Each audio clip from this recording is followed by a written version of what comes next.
Bismillahirrahmanirrahim. Assalamu alaikum. Hello everybody.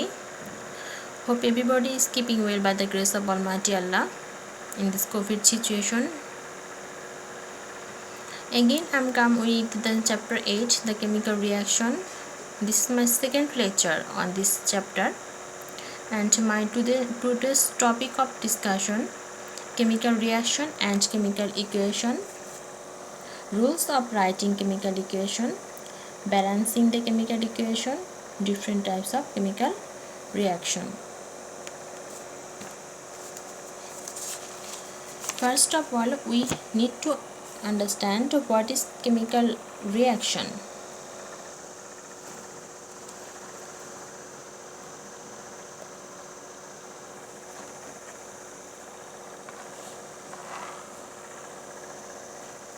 A chemical reaction is a process that leads to the chemical transformation of one set of chemical substance to another. তাহলে একটা chemical reaction আসলে একটা set of substance কোন একটি chemical ওয়েতে transform হয়ে অন্য একটা set of substance-এ পরিণত হচ্ছে বা অন্য একটা সাবস্টেন্সে পরিণত হচ্ছে। এখানে মূলত হচ্ছে chemical transformation. For example, sulfur plus oxygen. Sulphur এবং অক্সিজেন এরা কেমিক্যাল রিঅ্যাক্ট করে কেমিক্যাল ট্রান্সফরমেশনের মাধ্যমে হয়ে যাবে সালফার ডাইঅক্সাইড, যেটা সালফার এবং অক্সিজেন থেকে সম্পূর্ণই ডিফারেন্ট একটি সাবস্টেন্স। হাইড্রোজেন প্লাস অক্সিজেন এরা রিঅ্যাকশন করে হয়ে যাচ্ছে H2O ওয়াটার, যা কিনা হাইড্রোজেন এবং অক্সিজেন থেকে সম্পূর্ণ ভিন্ন একটি সাবস্টেন্স। এখন আমরা যদি খুব ইজিলি বোঝার জন্য, জানার জন্য, রিপ্রেজেন্ট করার জন্য কোনো একটা ওয়ে খুঁজতে চাই কেমিক্যাল রিঅ্যাকশনকে রিপ্রেজেন্ট করার জন্য, তাহলে সেই ওয়েটা হচ্ছে আমাদের কেমিক্যাল ইকুয়েশন। তো কেমিক্যাল ইকুয়েশনটা হচ্ছে a chemical equation is a shortened expression of a chemical reaction. মানে একটা কেমিক্যাল রিঅ্যাকশনকে খুব ইজিলি, ক্লিয়ারলি, বোল্ডলি সবার সামনে রিপ্রেজেন্ট করার যে ওয়েটা, সেটাই হচ্ছে কেমিক্যাল ইকুয়েশন। এখন একটা কেমিক্যাল ইকুয়েশনের দুইটা পার্ট থাকবে, একটা হচ্ছে রিঅ্যাক্ট্যান্টস, পার্ট 2 হচ্ছে প্রোডাক্টস। রিঅ্যাক্ট্যান্ট হচ্ছে যে সকল সাবস্টেন্সগুলো রিঅ্যাকশনে অংশগ্রহণ করবে তাদেরকে বলা হচ্ছে রিঅ্যাক্ট্যান্টস, আর রিঅ্যাকশনের ফলে যে সকল সাবস্টেন্সগুলো তৈরি হবে তাদেরকে বলা হচ্ছে প্রোডাক্টস।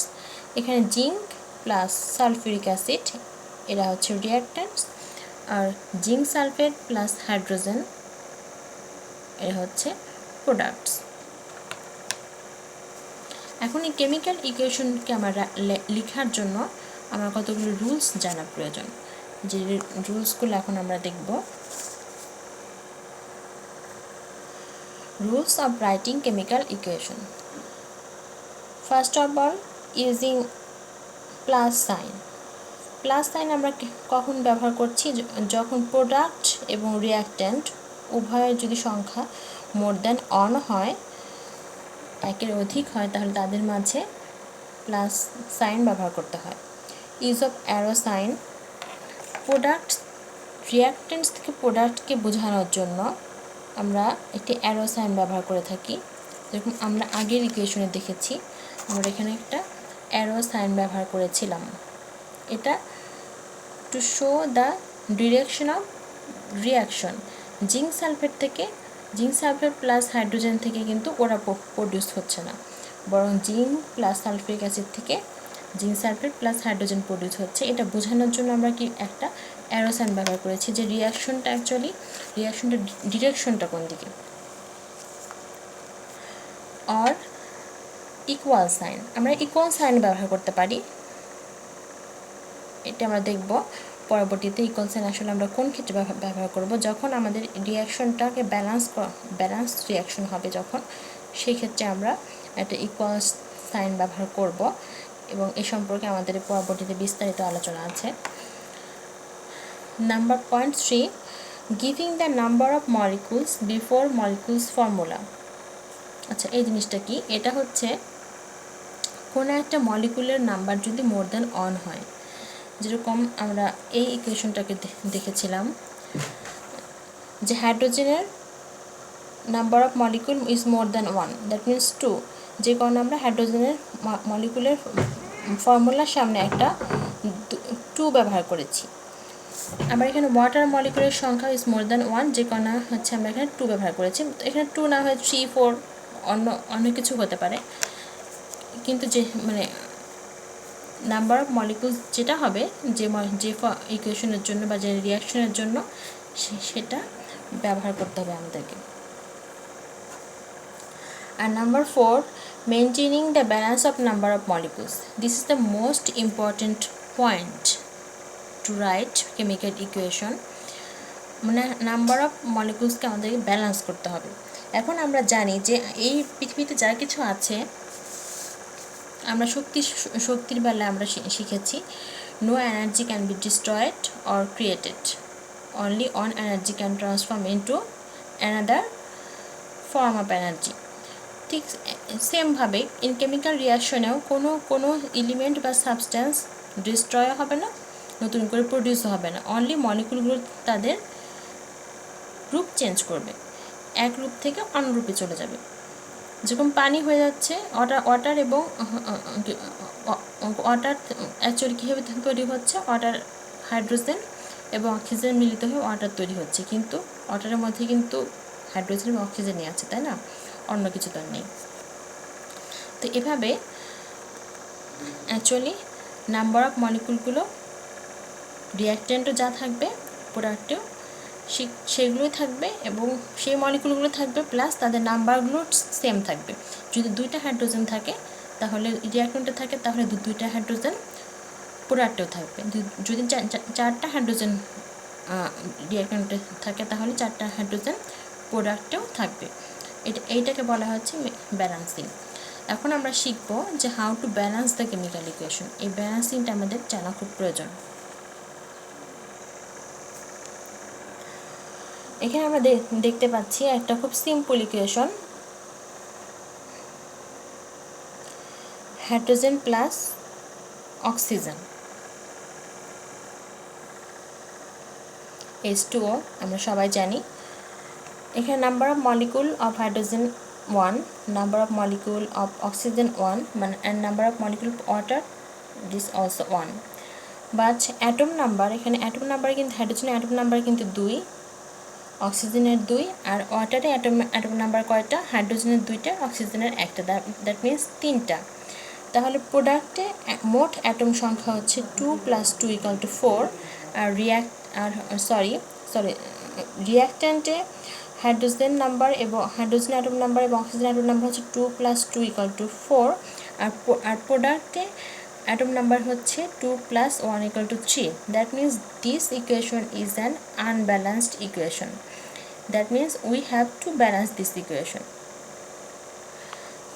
এখন আমরা এই ইকুয়েশনটাকে আমরা কিভাবে ব্যালেন্স করতে পারি সেদিকে যদি আমরা একটু লক্ষ্য করি, তাহলে প্রথমে আমরা তাকাবো হচ্ছে রিঅ্যাকট্যান্টগুলোর দিকে। এখানে আমরা দেখতে পাচ্ছি হাইড্রোজেন অক্সিজেনের অ্যাটম সংখ্যা হচ্ছে 2, বাট এখানে প্রোডাক্ট হচ্ছে 1। তার মানে এই জায়গাটাতেই আমাদের মূল সমস্যা হয়েছে। তাহলে আমরা যদি এই ওয়াটারের ফর্মুলার সামনে একটা 2 লাগিয়ে দেই, তাহলে আমাদের কিন্তু অক্সিজেনটা ব্যালেন্স হচ্ছে, অক্সিজেনটা এখানে 2 হয়ে যাচ্ছে। কিন্তু আর একটা সমস্যা তৈরি হচ্ছে, সেটা হচ্ছে হাইড্রোজেনটা আমরা 2টা ইউজ করেছিলাম, কিন্তু হাইড্রোজেন এখানে হয়ে যাচ্ছে 4। তো এই সমস্যার সমাধান করার জন্য আমরা কি করব, এই হাইড্রোজেনের সামনে আর একটা 2 লাগিয়ে দেব। তাহলে আমাদের কয়টা মলিকুল হচ্ছে, এখানে 2 × 2 4 + 2 = 6, আর এখানে হচ্ছে একটা ওয়াটার মলিকুলে অ্যাটম হচ্ছে 3টা, তাহলে 2টা ওয়াটার মলিকুলে অ্যাটম কয়টা হচ্ছে 6টা। তাহলে প্রোডাক্ট এবং রিঅ্যাকট্যান্ট উভয় পাশে আমাদের অ্যাটম সংখ্যা হচ্ছে 6 × 6। দ্যাট মিনস আমাদের ইকুয়েশনটা ব্যালেন্স ইকুয়েশনে পরিণত হলো। আর একটা খুব সহজ এক্সাম্পল দিই তোমাদের, ম্যাগনেসিয়াম + অক্সিজেন, ওরা ম্যাগনেসিয়াম অক্সাইড। এখানে যদি খেয়াল করি এই ইকুয়েশনে অক্সিজেনের অ্যাটম সংখ্যা হচ্ছে 2টা, ম্যাগনেসিয়ামের 1টা, তাহলে রিঅ্যাকট্যান্টের অ্যাটম সংখ্যা হচ্ছে মোট 3টা, কিন্তু প্রোডাক্টে এসে অ্যাটম সংখ্যা হয়ে যাচ্ছে 2টা। That means this equation is an unbalanced equation. এখন আমাদেরকে কী করতে হবে, কি ব্যালেন্স করার জন্য অক্সিজেন যেহেতু 2টা আছে, ওর সামনে একটা 2 লাগিয়ে দিলাম, তাহলে অক্সিজেন তো ব্যালেন্স হলো, কিন্তু ম্যাগনেসিয়াম আবার কী হয়ে গেল, আনব্যালেন্সড হয়ে গেল। ওকে ব্যালেন্স করার জন্য আবার এই ম্যাগনেসিয়ামের সামনে একটা 2 দিয়ে দিলাম, তাহলে 2 + 2 = হয়ে গেল 4। এখানেও প্রোডাক্টেও হয়ে গেল 1 + 1 2 × 2 = 4। That means this equation becomes a balanced equation. এভাবে আমরা ইকুয়েশনগুলোকে ব্যালেন্স করতে পারি। আশা করি তোমরা বাসায় প্র্যাকটিস করবে এবং পারবে। যদি কোনো সমস্যা হয় অবশ্যই আমার সাথে যোগাযোগ করবে। Now different types of chemical reaction. এখন কেমিক্যাল রিয়াকশনের অনেকগুলো টাইপস আছে, তার মধ্যে থেকে তোমাদের জন্য কতগুলোকে বাছাই করা হয়েছে এই চ্যাপ্টারে। Mostly additional reaction, combustion reaction, substitution or displacement reaction, decomposition reaction and some others, কিছু কয়েকটা রিয়াকশন তোমাদেরকে দেখানো হবে, কিন্তু মূলত এই কয়েকটা রিয়াকশন তোমাদেরকে পড়ানো হবে। Now additional reaction. The chemical reaction in which more than one element combine to produce a new kind of chemical substance is called synthesizing reaction or additional reaction. Synthesizing means হচ্ছে সংশ্লেষণ reaction. এই এডিশনালের অন্য নামকে সিনথেসাইজিংও বলা হতে পারে। এখানে মূলত মোর দেন ওয়ান রিঅ্যাক্ট্যান্ট রিয়াকশন করে একটা নতুন একটা সাবস্টেন্সে পরিণত হবে। যেরকম এটার নাম হচ্ছে Fe আয়রন, এটাকে বলা হয় আয়রন, কিন্তু এটার ল্যাটিন নাম হচ্ছে ফেরাস। তো ferrous plus sulphur, ferrous sulphide, zinc plus sulphur, zinc sulphide, দুটা মলিকুল যোগ হয়েছে, মানে দুটা অ্যাটম অ্যাকচুয়ালি যোগ হয়েছে, যারা কিনা ইন্ডিভিজুয়াল এই দুটো রিয়াকশনে। কিন্তু এখানে আমরা দেখতে পাচ্ছি এটা আবার কম্পাউন্ড, অলরেডি কিন্তু এরা রিয়াকশন করে একটা কম্পাউন্ড তৈরি করে আছে, এরাও রিয়াকশন করে কম্পাউন্ড তৈরি করে আছে। নাম হচ্ছে অ্যামোনিয়া, NH3 অ্যামোনিয়া, আর HCl হাইড্রোজেন ক্লোরাইড, এরা রিয়াকশন করে তৈরি করছে অ্যামোনিয়াম ক্লোরাইড। তো এই ইকুয়েশনগুলো হচ্ছে এডিশনাল রিয়াকশন বা সিনথেসাইজিং রিয়াকশনের এক্সাম্পল। তো তোমরা বাসায় আজকে যে পর্যন্ত পড়ানো হলো এ পর্যন্ত তোমরা বাসায় প্র্যাকটিস করবে, খুব মনোযোগ সহকারে পড়ালেখা করবে। আর যদি কোনো সমস্যা হয় সেক্ষেত্রে অবশ্যই আমার সাথে যোগাযোগ করবে। তোমাদের একটা মেসেঞ্জারে একটা তোমাদের পেজ খোলা আছে, সেখানে অবশ্যই আমার সাথে যোগাযোগ করবে। টিল দেন আল্লাহ হাফেজ। আগামী সপ্তাহে ইনশাআল্লাহ আমরা আবার নতুন একটা ভিডিও নিয়ে উপস্থিত হব তোমাদের সামনে। সে পর্যন্ত ভালো থাকো। আল্লাহ হাফেজ।